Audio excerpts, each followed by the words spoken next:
I hearken back to the days when I worked in the corporate world.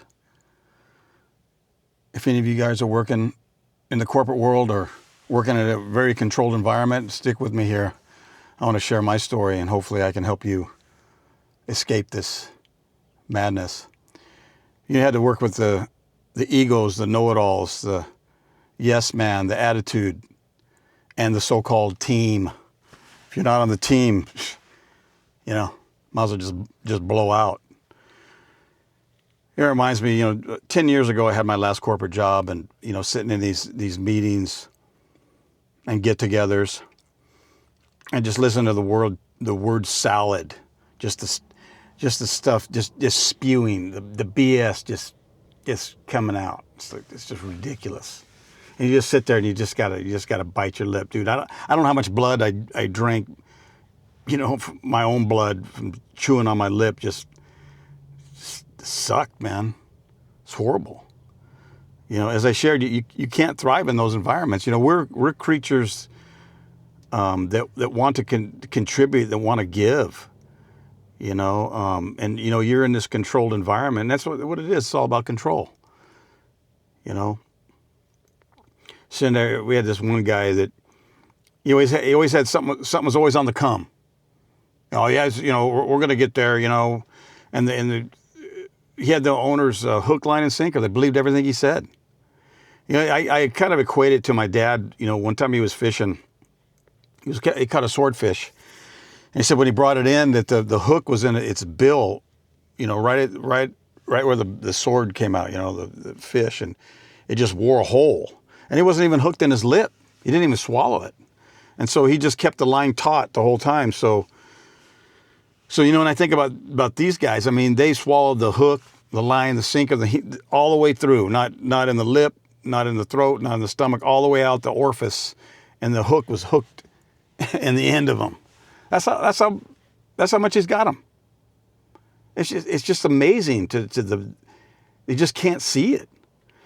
All these huge promises. Oh yeah, we got this going on, and yeah, we got this coming. When this much business and all this, big time stuff that never came to fruition. Just never. To this day. Never. And the guy's still working there. It's just amazing to me. And, here I am, Steady Freddy, bringing in good business, obviously the small opportunities. They don't care about the small opportunities because they want the big ones. It's always the ones on the come, but it never happened. The small ones are the ones that are sustaining the business and the ones who are making the most profit. And this business that he was talking about was giving everything away. You look at the profit, you made more money on the small orders than the big ones. And then the big ones are more hassle. It's just amazing to me. And, if any of you are in this situation, please comment. Just, tell me where you're at. I'd love to hear the stories. I don't think I'm the only one out there. As I shared, there's a way out.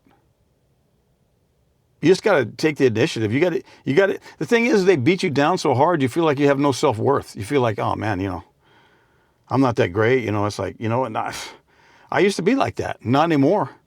I know what my worth is. I know I proved myself to myself.